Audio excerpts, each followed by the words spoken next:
ਇੱਕ ਨਜ਼ਰੀਆ। ਇੱਕ ਨਜ਼ਰੀਆ ਲਫ਼ਜ਼ਾਂ ਦਾ ਇਕੱਠ ਹੀ ਤਾਂ ਹੈ।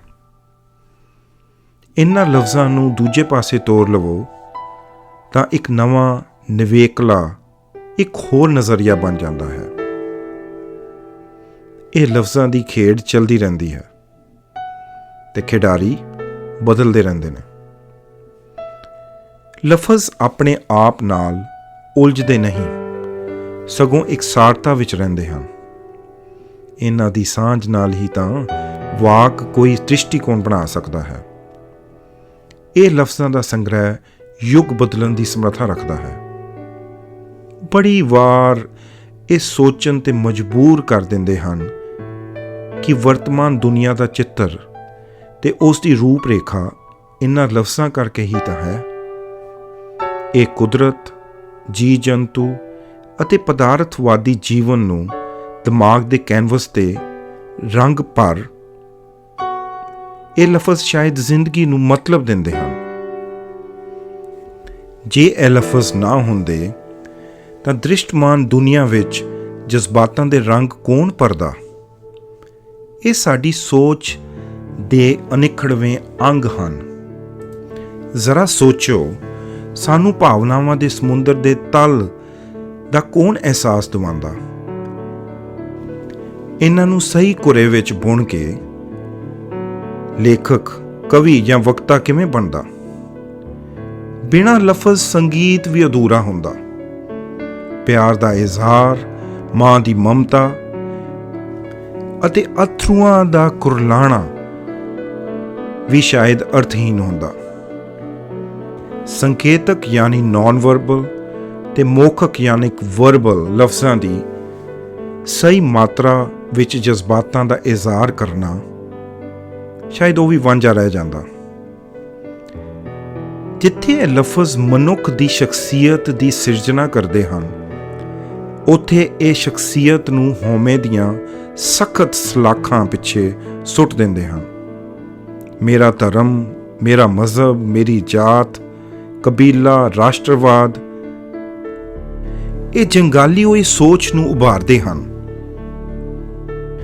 ਇਹੋ ਜਿਹੀ ਕੋਝੀ ਸੋਚ ਨੂੰ ਮਨੁੱਖ ਆਪਣੇ ਨਾਮ ਦੇ ਲਫ਼ਜ਼ ਵਿੱਚ ਸਮੇਟ ਵੰਡੀਆਂ ਦੀਆਂ ਖਾਈਆਂ ਡੂੰਘੀਆਂ ਕਰਕੇ ਖੌਫਨਾਕ ਬੁਝਾਰਤ ਬਣ ਜਾਂਦਾ ਹੈ। ਇੱਥੇ ਇੱਕ ਹੋਰ ਗੱਲ ਵੀ ਦੇਖਣੀ ਪਵੇਗੀ ਕਿ ਸੋਚ ਵਿੱਚ ਇੰਨੀ ਮਾਨਤਾ ਪ੍ਰਾਪਤ ਇਹ ਲਫ਼ਜ਼ ਪੁਰਾਣੇ ਅਤੇ ਸਿਰਫ ਮਨੌਤ ਹੀ ਕਿਉਂ ਬਣ ਕੇ ਰਹਿ ਜਾਂਦੇ ਹਨ? ਜਿਸ ਤਰ੍ਹਾਂ ਮਨੁੱਖ ਦੀ ਸੋਚ ਇੱਕ ਨਾਦ ਜਾਂ ਵਾਈਬ੍ਰੇਸ਼ਨ ਹੈ, ਉਸੇ ਤਰ੍ਹਾਂ ਇਹ ਲਫ਼ਜ਼ ਸਮੇਂ ਦੀ ਜ਼ਰੂਰਤ ਬਣ ਨਾਦੀ ਹੋ ਪ੍ਰਚਲਿਤ ਹੋ ਜਾਂਦੇ ਹਨ।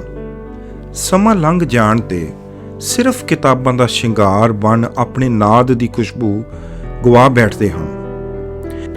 ਜਿਵੇਂ ਪਹਿਲੀ ਕੜੀ ਵਿੱਚ ਜ਼ਿਕਰ ਕੀਤਾ ਗਿਆ ਸੀ ਕਿ ਸਮੇਂ ਦਾ ਸੁਭਾਅ ਨਹੀਂ ਬਦਲਦਾ, ਬਲਕਿ ਮਨੁੱਖ ਦਾ ਸੁਭਾਅ ਪਰਿਵਰਤਨ ਲੈਂਦਾ ਹੈ।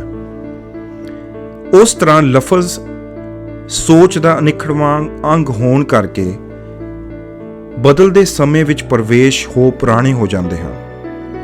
ਇਹ ਸਿਰਫ ਇੱਕ ਮਨੌਤ ਬਣ ਜਾਂ ਤਾਨਾ ਬਾਣਾ ਬਣ ਇਤਿਹਾਸ ਦੀ ਸੋਚ ਨੂੰ ਦੁਹਰਾਉਂਦੇ ਰਹਿੰਦੇ ਹਨ। ਨਵੀਂ ਸੋਚ ਵਿੱਚ ਪੁਰਾਣੇ ਲਫ਼ਜ਼ਾਂ ਨੂੰ ਜੀਵਤ ਕਰ ਅਤੇ ਜਾਗਰਤੀ ਲਿਆਉਣ ਲਈ ਮੰਝੇ ਹੋਏ ਖਿਡਾਰੀ ਮੈਦਾਨ ਵਿੱਚ ਉਤਰਦੇ ਹਨ। ਜਿੰਨੇ ਜ਼ਿਆਦਾ ਲਫ਼ਜ਼, ਓਨੀ ਹੀ ਮਾਨਤਾ ਤੇ ਓਨੀ ਹੀ ਮਨੌਤ। ਓਨਾ ਹੀ ਮੁਸ਼ਕਿਲ ਕਿਸੇ ਵੀ ਖਿਡਾਰੀ ਵਾਸਤੇ ਲਫ਼ਜ਼ਾਂ ਦੀ ਚੋਣ ਕਰਨਾ ਅਤੇ ਨਵੀਂ ਸੋਚ ਵਿੱਚ ਸਹੀ ਮਿਆਰ ਵਿੱਚ ਮਿਸ਼ਰਣ ਕਰਨਾ ਇੱਕ ਅਸੰਭਵ ਜਿਹਾ ਕਾਰਜ ਹੋ ਜਾਂਦਾ ਹੈ। ਸ਼ਾਇਦ ਇਸ ਵਾਸਤੇ ਹੀ ਇਸ ਨੂੰ ਕਲਯੁਗ ਕਿਹਾ ਗਿਆ ਹੈ। ਇੱਥੋਂ ਇੱਕ ਗੱਲ ਤਾਂ ਬੜੀ ਸਾਫ਼ ਹੋ ਗਈ ਹੈ ਕਿ ਮਨੁੱਖ ਦੀ ਸੋਚ ਦਾ ਭਾਰੂ ਹੋਣਾ ਲਫ਼ਜ਼ਾਂ ਦਾ ਭਾਰੂ ਹੋਣਾ ਹੈ। ਮਨੁੱਖ ਦਾ ਬੇਬਲ ਜਾਂ ਐਂਸ਼ੀਅਸ ਰਹਿਣਾ, ਉਸ ਦੀ ਬੁਖਲਾਹਟ, ਬੇਚੈਨੀ, ਚਿੰਤਾ ਤੇ ਉਤਾਵਲਾਪਣ ਲਫ਼ਜ਼ਾਂ ਵਿੱਚ ਗਰਸੇ ਹੋਣਾ ਹੈ।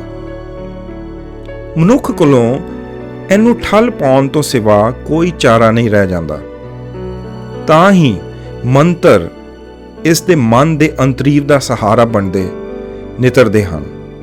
ਇਹ ਮੰਤਰ ਜੇ ਤੇ ਭਰਮਾਂ ਵਿੱਚੋਂ ਕੱਢ ਲੈਣ ਤੇ ਸਾਂਝਾਂ ਪਾਉਣ ਤਾਂ ਠੀਕ ਹੈ, ਪਰ ਜੇ ਪੁਰਾਤਨ ਕਥਾ ਕਹਾਣੀਆਂ ਵਿੱਚ ਸੁੱਟਦੇ ਹੋਣ ਤਾਂ ਬਹੁਤ ਘਾਤਕ। ਪਹਿਲੀ ਕੜੀ ਵਿੱਚ ਜਿਵੇਂ ਗੱਲ ਕੀਤੀ ਗਈ ਸੀ ਕਿ ਇੱਕ ਗਲਤਾਨ ਹੁੰਦੇ ਮਨੁੱਖ ਦਾ ਪੁਜਾਰੀ ਨੇ ਮੈਡੀਟੇਸ਼ਨ ਕਰਾ ਕੇ ਤੇ ਮਹਿਕਾਨੇ ਨੇ ਐਡਿਕਸ਼ਨ ਕਰਵਾ ਕੇ ਲਾਹਾ ਖੱਟਿਆ। ਜੇ ਇਹੋ ਦੋਨੋਂ ਲਫ਼ਜ਼ ਮੈਡੀਟੇਸ਼ਨ ਤੇ ਐਡਿਕਸ਼ਨ ਦਾ ਸਹੀ ਇਸਤੇਮਾਲ ਹੋ ਜਾਵੇ ਤਾਂ ਲਫ਼ਜ਼ਾਂ ਦੇ ਤੂਫਾਨ ਠੱਲ ਪਾ ਜਾਣ। ਜ਼ਰਾ ਸੋਚੋ, ਜੇ ਮੈਡੀਟੇਸ਼ਨ ਗੁਨਾਹ ਦਾ ਲਾਲਚ ਤੇ ਸਾਹਾਂ ਨੂੰ ਸੰਭਾਲਣਾ ਬਣ ਜਾਵੇ ਤੇ ਐਡਿਕਸ਼ਨ ਗਿਆਨ ਦੀ ਕ੍ਰਿਟੀਕਲ ਥਿੰਕਿੰਗ ਜਾਂ ਕਹਿ ਲਓ ਗਿਆਨ ਇਕੱਠਾ ਕਰਨਾ ਤੇ ਤੱਥਾਂ ਜਾਂ ਫੈਕਚੁਅਲ ਅਪਰੋਚ ਦੀ ਇੱਕ ਭੁੱਖ ਬਣ ਨਿਤਰੇ ਤੇ ਇਹਨਾਂ ਲਫ਼ਜ਼ਾਂ ਦੀ ਅੰਨੀ ਹਨੇਰੀ ਵੀ ਰੁਕ ਜਾਵੇ, ਫਿਰ ਇੱਕ ਸ਼ਾਂਤ ਸੁਭਾਅ ਵਿੱਚ ਹੀ ਤਾਂ ਨਵੇਂ ਯੁੱਗ ਦਾ ਜਨਮ ਹੁੰਦਾ ਹੈ। ਨਵੀਂ ਸੋਚ ਅਤੇ ਨਵੇਂ ਲੇਖ ਲਿਖੇ ਜਾਂਦੇ ਹਨ। ਪੁਰਾਣੇ ਲਫ਼ਜ਼ਾਂ ਨੂੰ ਨਵੀਂ ਜ਼ੁਬਾਨ ਅਤੇ ਨਵੀਂ ਧੜਕਣ ਮਿਲਦੀ ਹੈ। ਨਤੀਜੇ ਵਜੋਂ ਲਫ਼ਜ਼ ਇਤਿਹਾਸਕ ਗਰਵ ਅਤੇ ਕਥਾ ਕਹਾਣੀਆਂ ਨੂੰ ਵੀ ਸਾਂਭੀ ਰੱਖਦੇ ਹਨ ਅਤੇ ਨਵੇਂ ਦੌਰ ਦੀ ਆਮਦ ਕਰਦੇ ਵਿਕਸਿਤ ਸਮਾਜ ਦੀ ਸਿਰਜਣਾ ਕਰਦੇ ਹਨ। ਲਫ਼ਜ਼ ਇੱਕ ਨਜ਼ਰੀਆ।